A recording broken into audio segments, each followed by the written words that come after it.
Well, good morning, everyone. We are going to get started with Medicine Grand Rounds. It's the first Grand Rounds of the month of October, so we are in person with the hearty few here. Thank you for being here. I know a number of people are pouring in from the waiting room on Zoom, so I'll give people a few moments. In the meantime, I have a message from Dr. Brian Bowman, who is our Associate Chief Medical Officer for Workforce Health, and it's an update on the COVID booster. I know a number of us have been waiting to figure out when we can get that here at Stanford. I think he's literally stocking the doses in the delivery trucks, Dr. Bowman is. He gave me multiple updates this morning that they are actually somewhere in Menlo Park. And so we will have the doses, several thousand here. And so the My Health app, which you used for flu shot appointments, you will also use for booster appointments. It was unclear if those appointments would open up today or tomorrow, but you can check that probably later today and see when those appointments are for the COVID booster. Flu shots are also still available in terms of appointments on the My Health app. There also should be an announcement in the MedPulse email that comes out daily, Monday through Friday, for Stanford Medicine on COVID boosters. So in any case, with that, I'd like to pass it to Dr. Dunn for announcements this morning.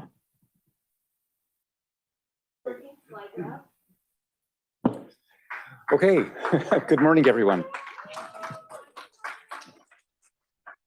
It may take 15 seconds for my blood pressure to come down. I'm going to dispense with the niceties and the fantastic first joke I was planning on telling at the outside of the talk, and we're going to proceed to this video, which I thought, in view of the early morning, might be a way to kind of get everyone awake.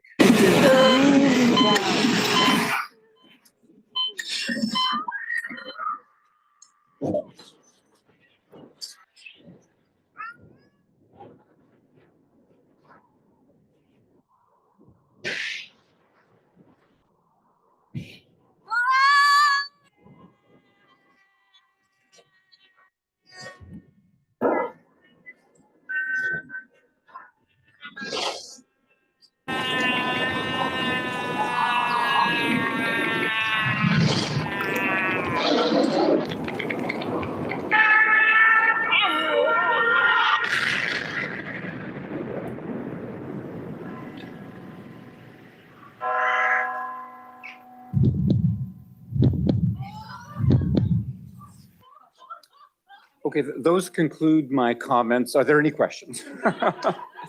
So, I mean, I pray to God that everybody out there in the Zoom world actually saw it, because why should people in this room be the only ones who are kind of traumatized? The message, besides waking you up, is to say that, I mean, all of us, of course, are on a similar path. I mean, the moment we're born, our lives take flight, and the moment we're in flight, eventually we are destined to land. And that is true for every one of the patients that we see, and it's also true for each and every one of us, which I think hopefully is a way of our having some insights and an increased kind of depth of compassion around issues related to mortality, vulnerability. And speaking of vulnerability and trauma, I mean, the world, of course, has been traumatized through the course of the COVID pandemic in ways that I think we're still feeling the ripple effects of, and none of us have been immune from the impact. This is a photograph of my wife, Michelle. It's probably a kind of image that many of you are familiar with, standing outside of a personal care home. We're talking to my late Aunt Joyce. And in the distance behind this window pane, you can see, or barely see, Joyce being handed a telephone in an attempt for us to try and communicate with her. She lived the last number of years in a personal care home, and sadly, the last number of months essentially in isolation. And the thing that I think is really poignant about this photograph is that in some ways it's kind of emblematic of what happened during COVID. It made it more difficult to see patients. It made it more difficult to touch patients, which is why early on in the pandemic, I published an article with some colleagues in the Journal of Palliative Medicine. And the first line of that article reads, if the first casualty of war is truth, the first casualty of coronavirus disease, COVID-19, for patients nearing death is human dignity. Now, if I think about my research path, which I've been talking a lot about in the last couple of days at various presentations here in Stanford, it began with a paper that was written by a colleague of mine, Jim Brown, who is a mood disorder specialist in Winnipeg, Canada. And he was the first to ever broach the topic of whether or not it was ever normal for terminally ill patients to desire death. Now, this is at least 30 years prior to the 2016 change in legislation in Canada that introduced medical aid in dying. So Jim was looking at whether or not patients coveted an earlier death, but not necessarily outright hastened or assisted dying. It was conducted at our palliative care unit in St. Boniface Hospital, a French-speaking community in Winnipeg, the largest French-speaking community outside of Quebec. He screened about 44 patients, of whom he identified 10 who had a genuine desire for an early death, and then said, all of these have concurrent depression. And we looked at that and said, interesting, but does it tell the full story? And so we began doing some studies on desire for death. And as an aside, people have asked over the years, what is it about Winnipeg that people keep studying desire for death? And I say, of course, visit us in January, and the answer will be self-evident. So we started looking at much larger cohorts than Jim had managed to gather. And rather than simply looking at depression, we looked at a multitude of variables, psychological, physical, environmental, to try and determine how can we understand what we have referred to as kind of the landscape of distress as patients are approaching end of life. And we found indeed that, well, depression was a very significant player in understanding desire for death in this over 200 cohort of patients who were terminally ill, less than 6 months, for the most case, an advanced malignancy, usually in late 60s, early 70s on average. About 80% have pain of moderate severity or greater. Patients who had a desire for death had a perception of their family being less available. And the prevalence of syndromal depression was somewhere in the magnitude of about 70% compared to about just under 10% in those who did not have a desire for death. So if you're going to get a handle on why people no longer want to be alive, you need to be looking at kind of a multitude of variables, the physical, the psychosocial, and the psychological. Over time, I have done some further thinking and some further work looking at what undermines a patient's wish to go on living. And just recently, I published a paper, again in the Journal of Palliative Medicine, in which I kind of introduced this idea of fractured personhood, you know, very much thinking about the work of Eric Cassell, when our sense of identity, our core identity is being assaulted or threatened with disintegration, patients can feel their suffering being commensurate. And fractured personhood is a dynamic that you find amongst people who are feeling life is no longer worth living. And so this article really speculates, could that be a dynamic that not only is confined to end of life, but might fractured personhood be a dynamic that we should begin to look at in suicide writ large, which we're beginning to do and have developed some protocols to try and address those issues. Now, we've also, over time, or in following the Desire for Death study, which was really a cross-sectional picture of what do patients look like in the moment who no longer want to be alive. Well, we know, if anything, in palliative care, that things are always changing. They're in a state of flux.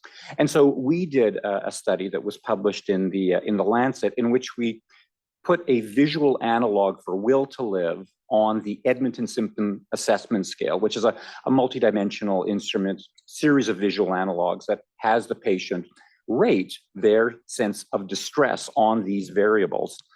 And what you can see, anything that scores high on the ESAS is indicative of distress. So this is a case example of an 80-year-old woman with colorectal cancer.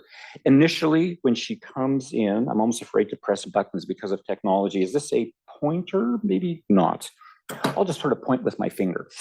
When she initially comes in on the left-hand side of your screen, you can see that her will to live is poor. There's a paucity of will to live. It immediately improves. And then over time, towards the end of her time in palliative care in our unit, it becomes more erratic or more erratically reported. And we stop collecting data when somebody is no longer able to give valid information or provide informed consent. The interesting thing about this kind of data is that you can superimpose other kind of subjective experiences that might be mapped onto will to live. And in this case, you can see that pain and will to live are doing this very intimate dance one with the other. So that because we can't talk about cause and effect, it could be that she comes into hospice, her pain is now well controlled. You can see it improves immediately upon her entry into the hospital. And so too does her will to live, which again says to you and to me that addressing even physical dimensions in end-of-life care can have spiritual ramifications, affect something as fundamental of, do I want to go on living or not? Or it could be that now she's in hospital and we're addressing her various psychological and psychosocial needs, we've mitigated and improved her pain experience. Now, we then, in the course of our work, began thinking, how can we understand, not only hypothetically, but in contexts where patients are actually seeking out, are able to avail themselves of a hastened death, if we could understand the why of that, that may provide us some insights into the how of offering better palliative end-of-life care. And so we turned our attention to the literature and what was happening in the Benelux countries, where euthanasia-assisted suicide had been provided for many, many years. And we came upon a study that was published by Paul van der Maas, who had been commissioned by the Dutch government to study the prevalence of what he referred to as MDEL, or medical decisions to end life.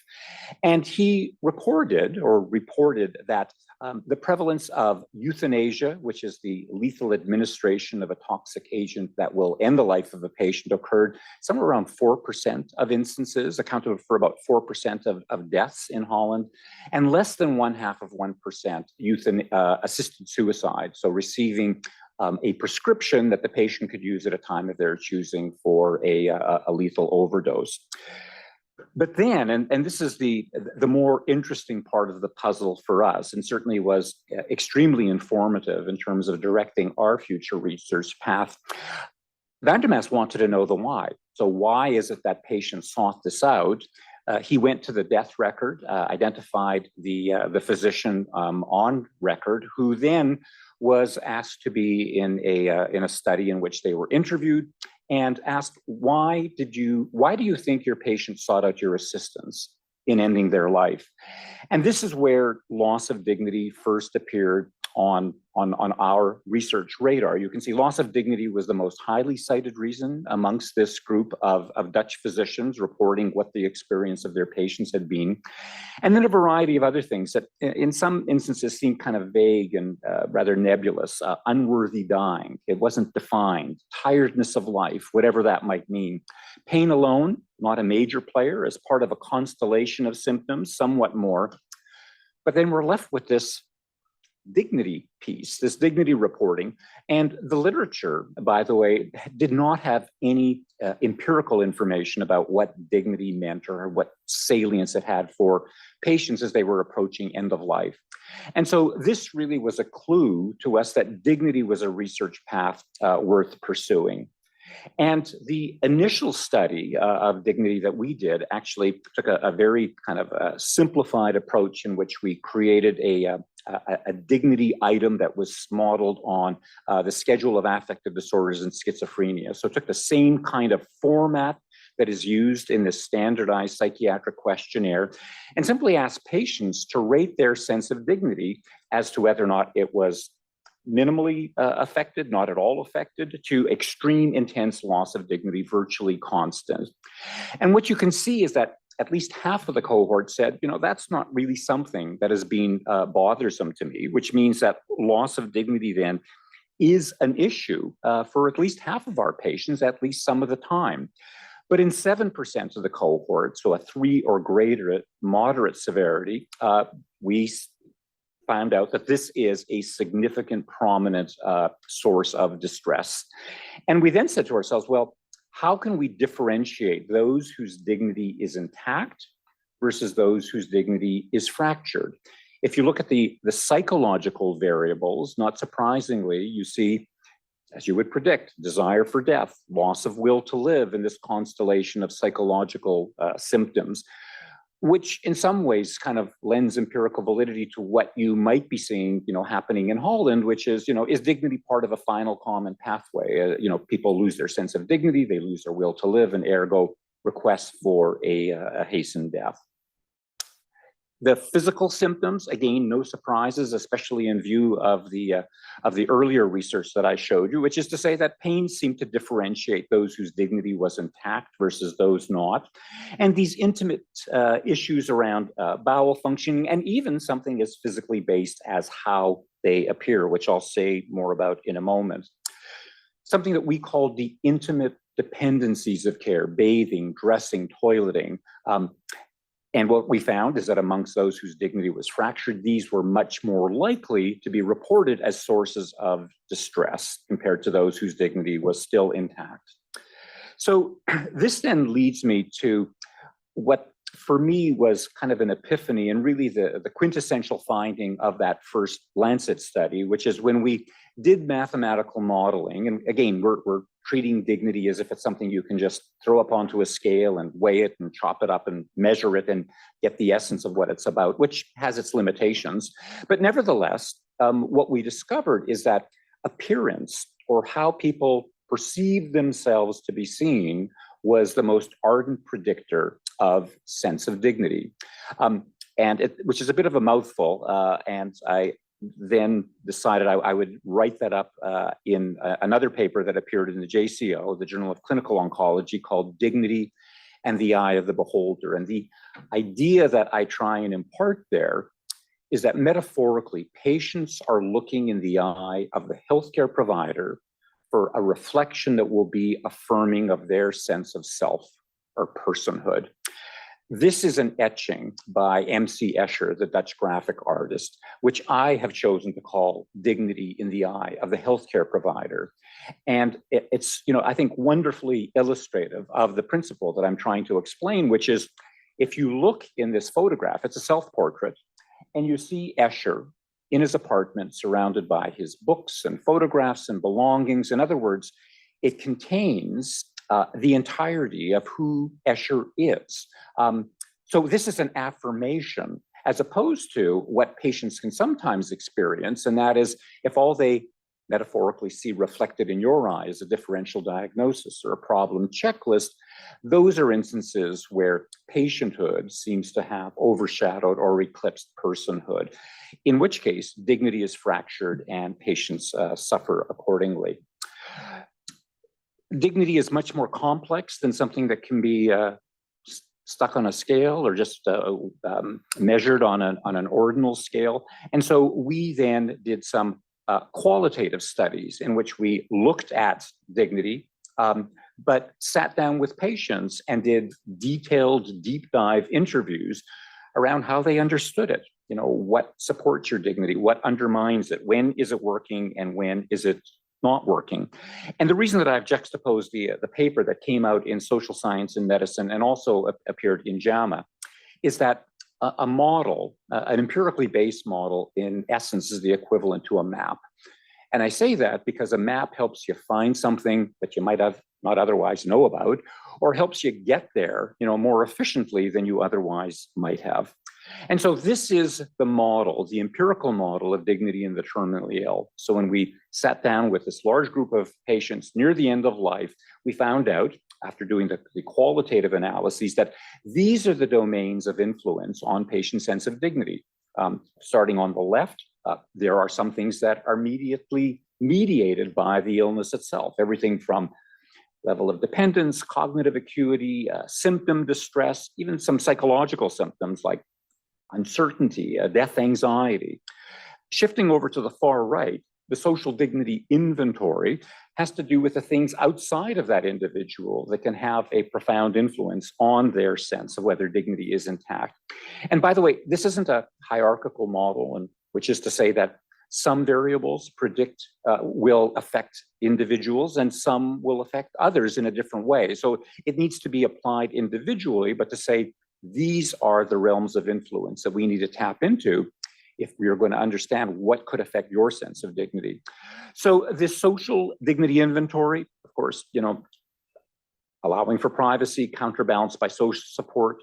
Care tenor is a term that we introduced based on the data, which is that tone of care, that those nuances, those ephemeral qualities about how you are as a healthcare provider that imparts the message, in spite of what you're saying and doing, that you are fully present, you care, that you can provide that affirming reflection, if you will. Feeling a burden, and the other related concept is something we call aftermath concerns, which is the concern of being a burden, or the burden that my death will place on my loved one in the absence of my being. And then the middle category, which is, of course, as you might expect, the most complex, the dignity conserving repertoire, has to do with the psychological, the spiritual, the existential wiring, if you will, of this person. So how to identify self? What roles do I identify as being part of my identity? Something that we borrowed from Erik Erikson, the developmental psychologist, generativity. For some patients, loss of dignity is a sense that upon my death, there will be an absence of some influence or ripple effect. And that turned out to be a really important insight for some of the therapeutic innovations that I'm going to offer you in a moment. And so how can we then invoke dignity and core principles of dignity at the bedside? And I published this piece in the British Medical Journal and really borrowed it from the idea of there being the ABCs being the core efficiencies of critical care: airway, breathing, circulation. It doesn't matter what area of medicine you're in, to say that, because I'm a psychiatrist, I'm absolved of these responsibilities. If a patient is choking to death, would be ridiculous. And yet, when it comes to the humanities of care, we say, trust your gut, try and do the right thing, instead of saying, no, if you're working in healthcare and you're working with people, then you need to have these core efficiencies of delivering dignity-conserving care. And by the way, the title of the one paper that, in case you forget anything else I said, that the title of the one paper that I wanted to share was called "The Secret is Out: Patients are People with Feelings That Matter." And so all of us then, if we're working with patients, need to ascribe to the ABCs of dignity-conserving care. So what do those mean? Well, A is for attitude. And I've already shown you, and think about the Escher image, your attitude, your disposition, what's going on between your ears makes a profound difference on whether or not somebody feels affirmed or not, or feels that they are reduced to a body part or some aberration physiologically, as opposed to being a person in the entirety of that individual who happens to be plagued by some physical ailment. So just to prove, though, that this is not kind of pontificating, and this is me also looking at the data, if we look at variables that are associated according to patients with sense of dignity, you can see in ascending order, thinking how life might end, about 40%, distressing symptoms, about 50%, not having a sense of spiritual meaning towards the end of life, nearly 74%. But if we cut to the chase, feeling a burden to others and not being treated with respect or understanding, these are flip sides of the same existential coin. Feeling a burden to others is essentially existential extremis. I serve no purpose, I take up space, and the only thing I do is take it with the inability to give.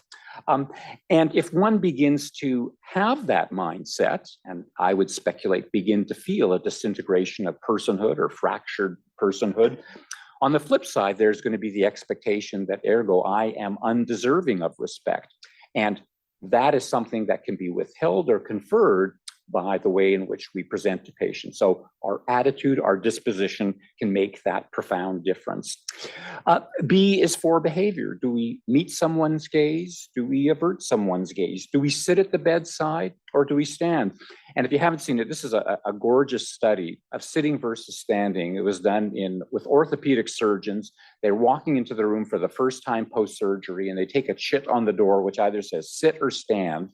If they were sitting, you can see that the perception of the time that they were there with the patient was 5 times longer than it actually was. And if they were sitting, 95% of them reported that they were satisfied, compared to only about 60% in the event that the physician was standing. So behaviors like this can have a profound influence on patient experience, and they're part of the ABCs of dignity conserving care. The next thing is C, for compassion. Compassion is understanding the suffering of another person, and I underscore that. You need to know the person, connected with an attempt to try and mitigate suffering. My postdoc, Shane Sinclair, who's now a world guru on compassion, says compassion is a verb. It is something that elicits action on the part of the healthcare provider. So when we talk about knowing the person, this is Stuart Farber, and Stuart was a palliative care physician, Washington State University. And as he was approaching end of life, he wrote the following in the Journal of Pain and Symptom Management. With rare exception, the clinicians who treat me have good hearts, care deeply, but possess little or no knowledge of my thread. My thread is the narrative I use to make sense of my life. It is longitudinal, nonlinear, emotional, filled with contradictions, and integrates my life experiences into a coherent whole. It is within the values and meanings of my story that the treatment decisions are made. What contributes to meaning and quality is not about living longer, but living a life that is consistent with my thread. And he ends by saying, and critically important, without knowing my thread, it's impossible for a clinician to provide respectful care. And so I have said, many times in the various presentations I've done, although we all talk about doing person-centered care, in the absence of knowing who that person is, you are not doing person-centered care. You might be doing polite care, you might be doing friendly care, but it's not person-centered. So knowing who you're dealing with is critically important, beyond the limitations of understanding the ailment that happens to bring them into your clinical realm. D is for dialogue or conversations. And there are many conversations, from exceedingly brief to more lengthy and formatted, that can be affirming of sense of dignity and put personhood on the radar. We have developed various different ways at eliciting those conversations based on the model of dignity in the terminally ill. For example, we created this patient dignity inventory, which now is used in various different clinical programs and in research programs around the world, kind of a gold standard of measuring dignity-related distress. And it covers the physical, the psychological, the existential, the spiritual. In other words, it's not only important to ask, are you having pain? Are you nauseous? But, for example, feeling like I'm no longer the person I once was. That is a profound existential question. And the sicker you get, the more profound and more poignant that question becomes for you. And I think it was something like 78 to 80% of patients said no longer feeling like me would be something that would undermine my sense of dignity. And again, this is available in multiple languages. And if anyone is interested, I can try and make those available to you. The interesting thing about the PDI, the Patient Dignity Inventory, is that it's like a new telescope or microscope. It allows you to see things that would be hard to see or identify, in which case, when you look through this instrument, you can actually see with some clarity the landscape of distress in the terminally ill. So I can tell you, based on the PDI, in a cohort, a relatively large cohort of dying patients, about half of them will tell you that the thing that is most distressing is not being able to carry out my usual routines, followed by symptom distress. And then nearly 40% say no longer feeling like who I was.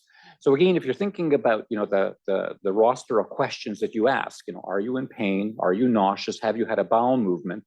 The data would indicate that asking about personhood, being mindful of personhood, is something that you ought to be aware of, because it is something that can undermine your patient's sense of well-being.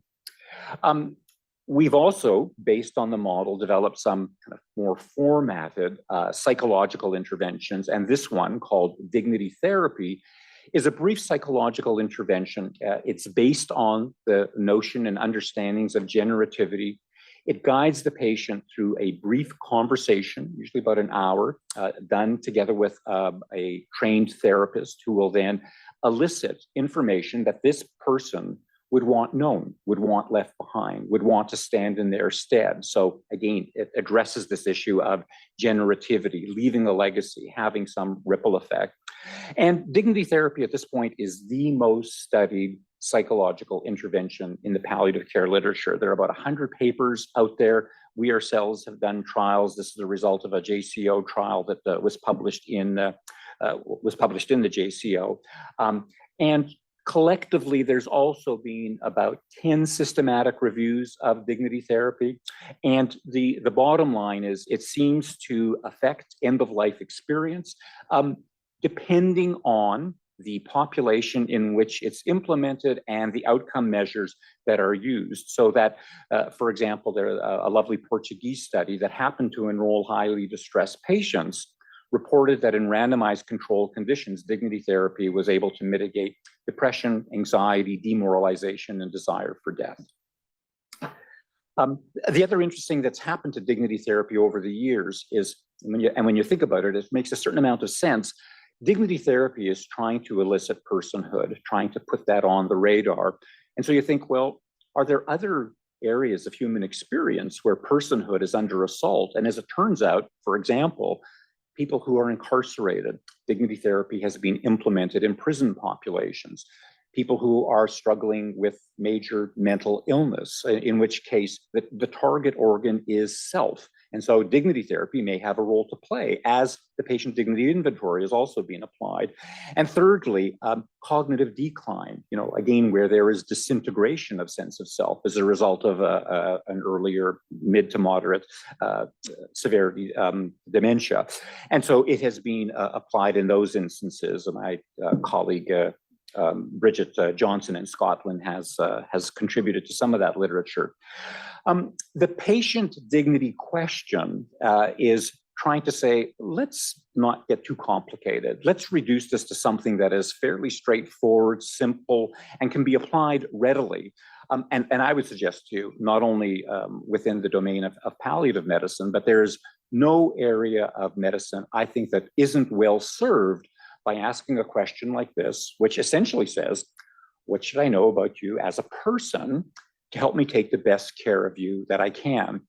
We tested this by going to the bedside of patients, as have other investigators now. There was a study of several thousand patients at Memorial Sloan Kettering, first author Rachel Hadler. And we say to the patient, we may know a whole lot about you in terms of the medical issues that brought you here, but we don't really know who you are.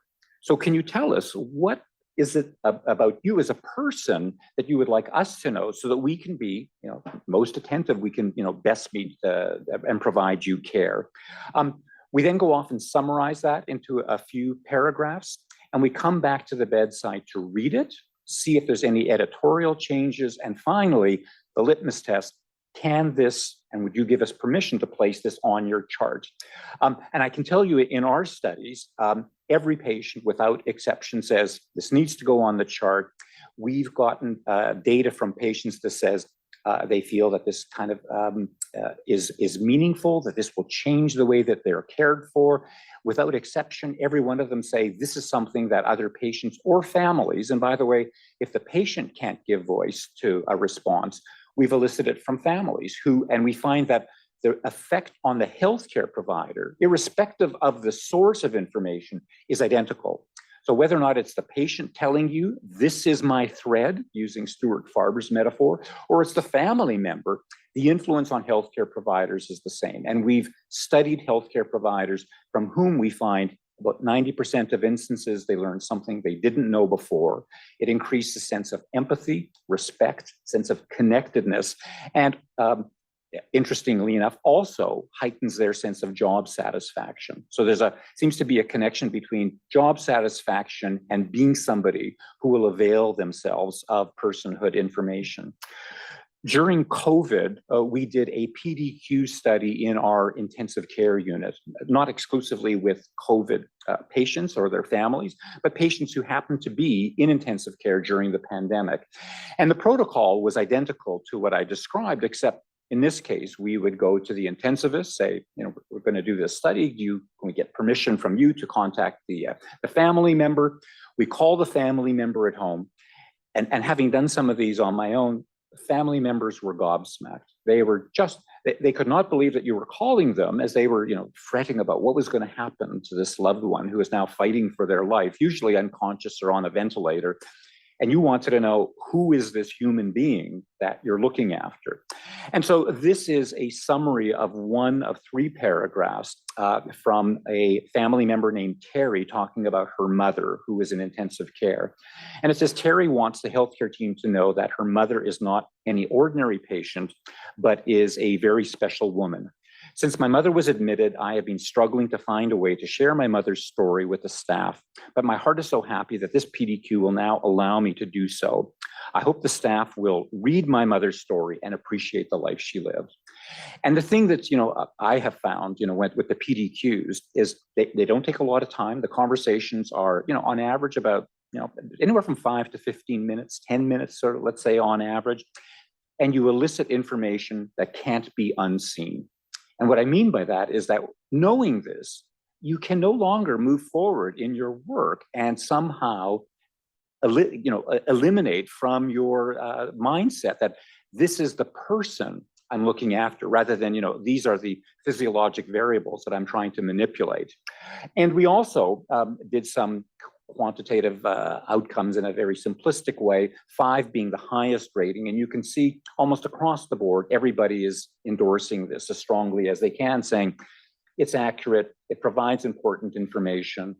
I think it'll affect the way the healthcare providers look after my family member. It should be offered to everybody in these circumstances. And personally, it was very meaningful for me to be in a position where I was asked to address who that person is.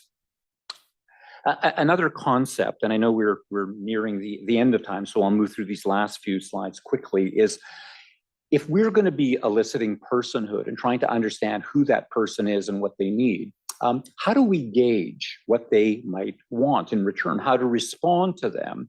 And the point that I am going to make in explaining this particular article and this concept that I called the platinum rule is that we, intuitively, we kind of dig into and reflect on, well, what would we want in this circumstance? The golden rule: do unto others as we would want done unto ourselves. And that is an important moral adage that is extremely effective, except it does say that there's this external standard that needs to be implemented. And the fact is that we can't necessarily claim that we understand another person's worldview. And all of us, when we think about, our lens, all of us have a lens that is tainted by the way in which we've been socialized and what we are taught, certainly in Western society, what to value: youth, beauty, power. And so the platinum rule says, well, maybe we should think about doing unto patients as they would want done unto themselves. In other words, think about the most important lens in this decision-making being the lens of the person themselves and not necessarily the care provider who's trying to intuit what that person might want. And this is a case of my sister Ellen, who was born with cerebral palsy. She died about 15 years ago, and several years before her death, and this is, you can read it in its entirety in JAMA Neurology, she was in the intensive care unit, kind of on the brink of, do we intubate, don't we intubate?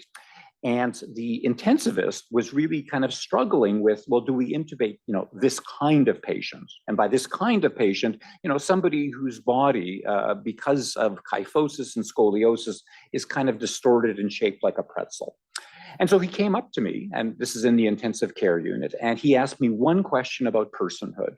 And the one question about personhood was, does she read magazines? And I thought, that's a very odd question. And then I realized sort of what was really hanging in the balance, which was, does it make sense for us to be intubating someone like this? And so I paused and thought about it and said, well, yes, she reads magazines, but only when she's in between novels. So the point being that what is going on in the mind of the healthcare provider and what might skew his perception, because unless we as healthcare providers sort of address that, and I know our colleague here is very interested in EDI, unless we address that, we can't really be implementing or embracing the principles of equity, diversity, inclusiveness, unless we acknowledge that our perspective isn't the gold standard that can be applied across the entirety of those who come to our attention. I'm going to take, if you can, 2 more minutes. I know we're supposed to have 10 minutes for questions, but I think we're going to reduce it to 5 given the technological challenges. So the last concept I wanted to introduce is something that I call intensive caring. This is a copy of the, or a photo of the front page of the article in JCO, just came out this last year. And adjacent to that is a photograph of Dame Cicely Saunders, who is the founder of the modern hospice movement, who famously said, "You matter because you are you, and you matter to the very end of your life."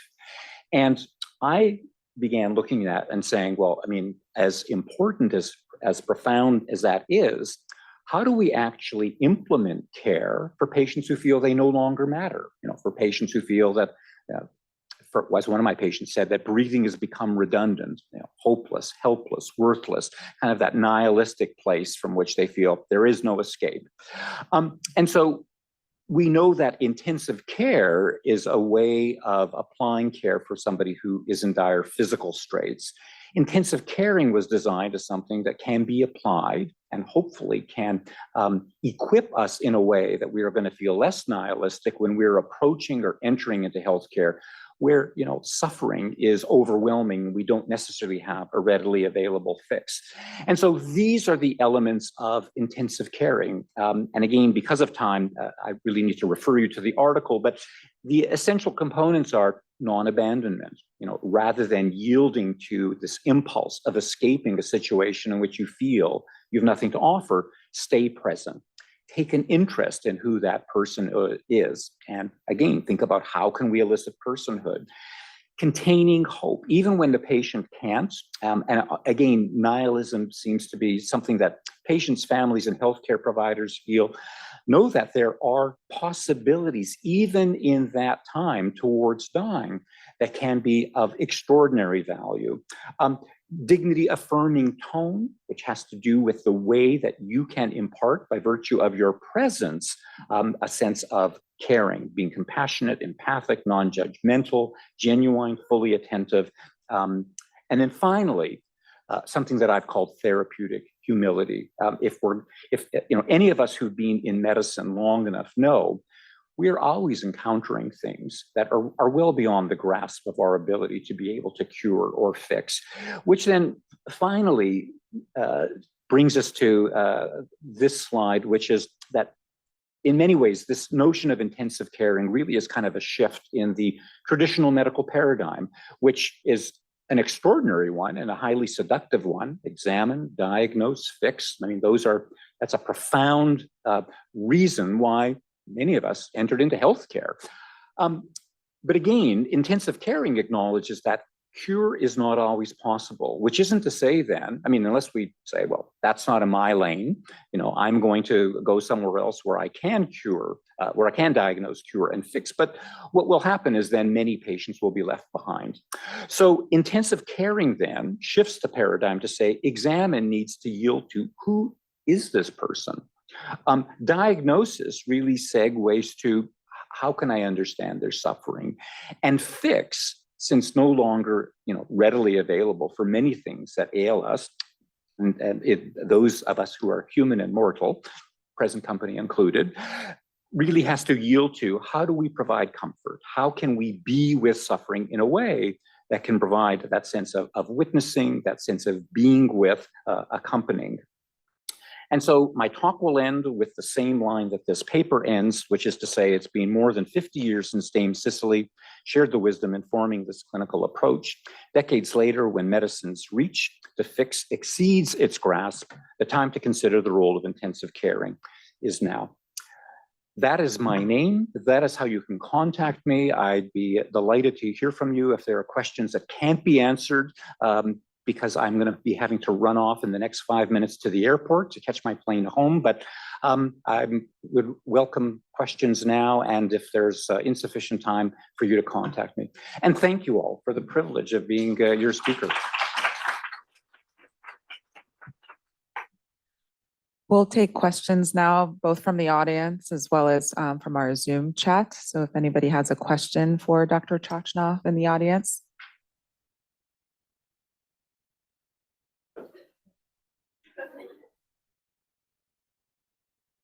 Thanks so much. This was such a wonderful talk. I'm one of the intensivists. I split my time between nephrology and critical care. I wondered if you could mention when there's a discordance between the family's perception of what's happening and the dignity target that you spoke of so eloquently, and what we might perceive as the patient's own target, which ends up being the topic of much discussion as we share patients with our palliative care colleagues.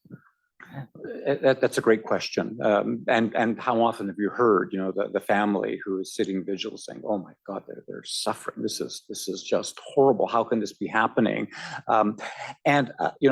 One of my colleagues, he's now, recently retired, a man named Mike Carlos, is a wonderful palliative care physician. And he asked the question, he said, "So what is the prevalence, as people approach end of life, of them becoming, less energized, sleeping more of the time, losing their appetite, and eventually, not eating? What is the prevalence of that, do you think, in the folks we look after?" Say, well, always. So, yeah, it happens always. So if something is completely predictable, why is it that we aren't kind of shepherding families through a detailed understanding of, look, here's what's about to happen? And so they have forewarning. So they understand it. You can normalize it for them. And so they don't perceive suffering in a way that, this has happened and it's this, catastrophic surprise. How could this be going on? I mentioned that, so I'm running back to Winnipeg today because I'm also going to be hosting an international guest speaker, a woman by the name of Catherine Mannix. And if you haven't heard of her, I would highly encourage you to look her up, read her book, a book called With the End in Mind. She has become this kind of universal kind of global voice for palliative care and good quality of care. And one of the things that she does, and again, this is very much in line with the responding to the question, she has put out a number of YouTubes, and one of her YouTubes, which is called, I think, In My Humble Opinion, has been viewed over 3 million times, and much of that, just immediately following the Queen's death. And in it, in a 4-minute time frame, she describes what normal dying looks like. Exquisitely important for us to share that information with patients and with their families so they'll know what to expect. I'm the founder of another project called the Canadian Virtual Hospice, which is the world's largest repository of web-based information for patients, healthcare providers, and families.